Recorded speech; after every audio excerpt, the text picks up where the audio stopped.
एक तो समझाइए अनिल जी, निफ्टी की तो खैर हमें आउट परफॉर्मेंस दिख ही रही थी, बट आईटी लाइफ हाई पर है, ऑटो लाइफ हाई पर है, और उसके बाद बैंक्स में रिवर्सल आया। तो निफ्टी में तो 3 लेग्स हैं और मेटल्स में भी आज मूव आ रही, तो एक तरह से 4 लेग्स हैं जो इसे ऊपर लेकर जा रहे हैं। और जहां एक तरफ सुस्ती का माहौल था, अब आप 400 पॉइंट ऊपर हैं, लाइफ हाई से बेयरली कुछ डिस्टेंस है। ये सडनली टर्न अराउंड क्या हो गया बाजार में नई दो तीन चीज़ें हुई दीप, और इस दो तीन चीज़ों में सबसे बड़ी चीज़ जो है जिसकी वजह से आज आपको बाजार में बड़ी तेज़ी दिख रही है, वो है नई सीरीज की शुरुआत। आप सोचेंगे नई सीरीज कोई पहली और आखिरी बार आई है क्या, लेकिन ऐसा नहीं। नई सीरीज जिस वक्त आई है वो बहुत इंपॉर्टेंट है। देखिए कल तक क्या था, कल तक आपकी जुलाई की सीरीज थी। जुलाई की सीरीज में आमतौर पर लॉन्ग पोजीशंस ज़्यादा थी, करेक्ट, ट्रेडर्स की, और बजट उतना मजबूत नहीं दिख रहा था जैसा लोग चाहते थे, और उस वजह से बजट के बाद थोड़ा सा मार्केट ऊपर नीचे हुए भी। उसमें लॉन्ग पोजीशन जो फंसी हुई थी, स्पेशली जो स्टॉक फ्यूचर्स में और स्टॉक्स में जो करेक्शन ज़्यादा हुए इंडेक्स के मुकाबले में, वो ट्रेडर्स फंसे हुए थे। कल आपकी एक्सपायरी के साथ वो ट्रेडिंग वाली पोजीशंस, ऑप्शंस वाली पोजीशंस, फ्यूचर्स वाली पोजीशन, जो लॉन्ग की फंसी हुई पोजीशंस, वो कल हो गई खत्म, करेक्ट। कल आपने जो एक्सपायरी देखी थी 24,400 पे देखी थी, करेक्ट।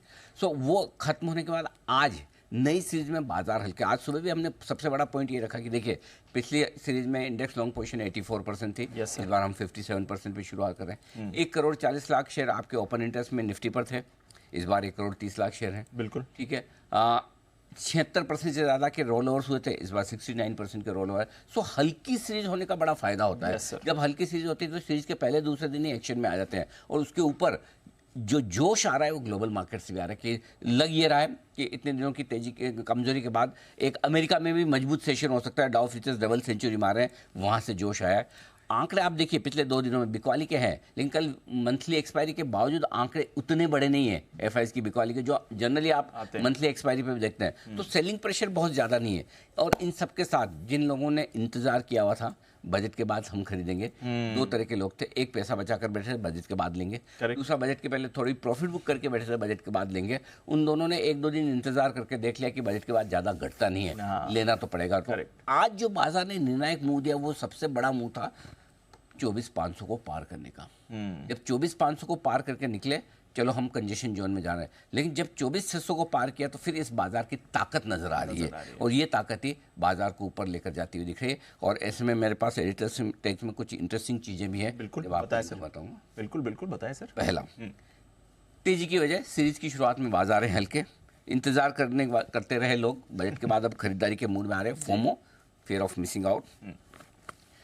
एक बड़े फंड में जैसे मेरी बात हो रही थी जी सर, और उनसे मैंने पूछा भी कि बजट के दिन जो कुछ हुआ, इलेक्शन के दिन जो कुछ हुआ, इलेक्शन 240 सीट आई बीजेपी की, किसी ने नहीं सोचा था।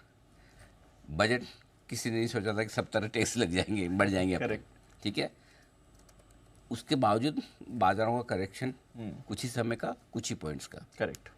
मॉरल ऑफ द स्टोरी क्या है मालूम है क्या है? बोले मॉरल ऑफ स्टोरी ये है कि पैसा जो मिला है इन्वेस्टर से इन्वेस्ट कर दो, कैश में मत बैठो। हाँ सही बात है। एक ज़माने में मैं आपको एक कहावत को बदलना चाहता हूँ अगर आपकी इजाज़त हो। Yes sir please. कहावत है कैश इज किंग। आज के ज़माने में म्यूचुअल फंड की स्कीम में कैश इज क्राइम। रिवर्स हो गया है तो। अगर आपके पोर्टफोलियो में कैश पड़ा तो क्राइम है एक तरह से, क्योंकि मार्केट आपको मौका नहीं दे रहा है, ऑब्लाइज नहीं कर रहा है। मंदी के मार्केट में कैश इज किंग होता है और तेजी के मार्केट में कैश इज क्राइम होता है। तो आप कैश रख नहीं सकते, ये हो रहा है, ये फोमो है। निफ्टी का करेक्शन पूरा करने का पूरा संकेत आ चुका है। और दीप आज मैं आपको 2-3 बड़े इंटरेस्टिंग डेटा देने वाला हूँ। Yes sir. पहले सपोर्ट बता दूं, अब 24,300 24,400 निफ्टी के लिए मजबूत सपोर्ट का काम करेगा। और आज आपको क्या क्लोजिंग चाहिए जिस क्लोजिंग को से आपके चेहरे पे मुस्कुराहट आ जाए? 24,530। अब वाह, इतना दूर का 24,530 काफी दूर है, अच्छा खासा। क्यों? हाँ। आज है फ्राइडे, 12 जुलाई के फ्राइडे को 24,502 की क्लोजिंग थी, 19 जुलाई के फ्राइडे को 24,530 की क्लोजिंग थी। आज अगर हम वीकली बेसिस पे ऊपर बंद हो पाते तो कहना ही क्या। राइट। और ये तो ठीक है, लेकिन असली क्लोजिंग का मजा कब आएगा? कब आएगा? जहां पर आप हैं वहां बंद हो जाए। 24,800 24,800 लाइफ हाई क्लोजिंग अब तक की निफ्टी की 24,800 की है। क्या आपको पता है? 818 का हाई तो बना लिया एक बार। क्या आप जानते हैं 24,800 की क्लोजिंग मिली है 18 जुलाई को, ठीक है। 19 को हम 24,530 में, 18 जुलाई को 24,800 की लाइफ हाई क्लोजिंग है। और अगर लाइफ हाई 24,854 थर्सडे की, अगर लाइफ हाई पे आप फ्राइडे को बंद हो रहे हैं, वीकली क्लोजिंग तो ऊपर मिले। तो अगला सेंटेंस सबसे बड़ा काम का है, ये निफ्टी 25,000 भी पार करेगा, 25,000 के पार करके और जोर से दौड़ेगा, और बहुत जल्दी, जो हमने बोला 25 के पहले 25,000, ये 25 में ही 26,000 दिखा देगा। क्या बात कर रहे हैं? 25 में, क्योंकि इस बार वाली जो रैली बनेगी ना दीप, अगर 25,800 के ऊपर हमें एक आध दिन क्लोज हो जाते हैं तो ये वाला बहुत जोर से फाड़ के निकलेगा। क्यों बताता हूँ, उसका रीज़न ये कि अब आपके पास अटकने के लिए, रुकने के लिए ग्लोबल मार्केट के अलावा कोई रिस्क नहीं बची। राइट। मोटा मोटी नतीजों की रिस्क खत्म हो गई। कैसे? बड़े बैंक्स आ चुके हैं, यस, बड़ी आईटी आ चुकी है, रिलायंस आ चुका है, लीवर आ चुका है। अब निफ्टी का कौन सा स्टॉक है जो 5% घटने पे निफ्टी की चाल खराब कर रहा है? सारे दिग्गजों के रिजल्ट आ गए। यस, तो रिजल्ट से आप घटेंगे नहीं, फ्लो से आप घटते नहीं है, पैसे ही पैसे। एफआईएस की बिकवाली से आप घटते नहीं है।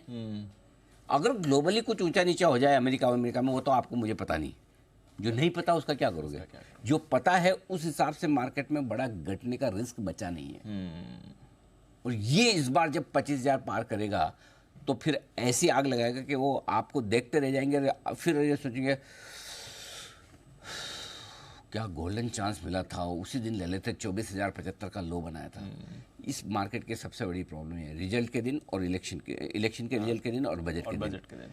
अगर आपने दिन के दौरान नहीं लिया, क्लोजिंग तक नहीं ले पाए, अगले दिन नहीं लिया क्योंकि पिछले दिन का देखा, मौका ही नहीं, अगले हफ्ते नहीं लिया क्योंकि पिछला हफ्ता देखा। करेक्ट। ये मार्केट बहुत बेरहम है, बहुत बेरहम है, ये तो है सर। अगर आप इसको टाइम करने की कोशिश करें तो ये बेरहमी से नहीं करने देगा। तो आई थिंक मैं एक स्टेटमेंट आप लोगों को बहुत स्ट्रांगली और क्लियर कर देना चाहता हूँ।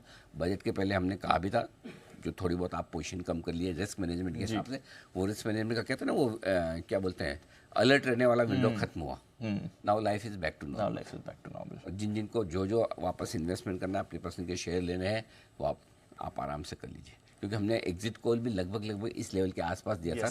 वहाँ से अच्छा खासा करेक्शन हुआ भी। अगर आपके पास पोजीशन होती तो स्ट्रेस में भी होते, तो कम से कम ये है कि आपकी प्रॉफिट बुकिंग भी हुई, स्ट्रेस भी निकल गया, वापस बाजार बैक टू नॉर्मल हो रहा है। आप अपनी लॉन्ग पोजीशन जो पसंदीदा शेयर है उसमें बने रहिए।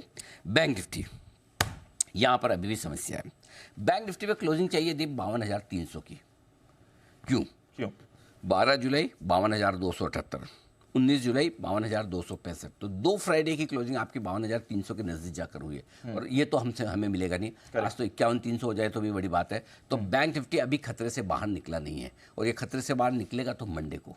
अच्छा, अगर निकला तो ओके। और ये निकलेगा तो तभी जब आज इंडसइंड बैंक और कल आईसीआईसीआई बैंक दोनों मिलकर अच्छे नतीजे पेश करे और ये दिखाए कि यार अब बैंक निफ्टी में हो गया जो होना था, करेक्शन पूरा हुआ, ऊपर से 3,000 पॉइंट घटा, अब बढ़ना चाहिए।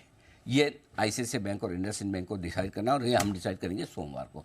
मैं बार बार लगातार इस पूरे करेक्शन में एक ही चीज़ कहता है दीप, लेना है जब भी निफ्टी लेना है, लेना है जब भी निफ्टी लेना है। बेचने का मन करे तो ही बैंक निफ्टी है। तो हमारा कॉल दोनों तरफ बिल्कुल परफेक्ट जा रहा है। अभी भी हम लेने के लिए निफ्टी पर ही फोकस हैं, निफ्टी पर ही बुलिश है। अब आइए my all time favourite mid cap small cap, अरे टच मी नॉट।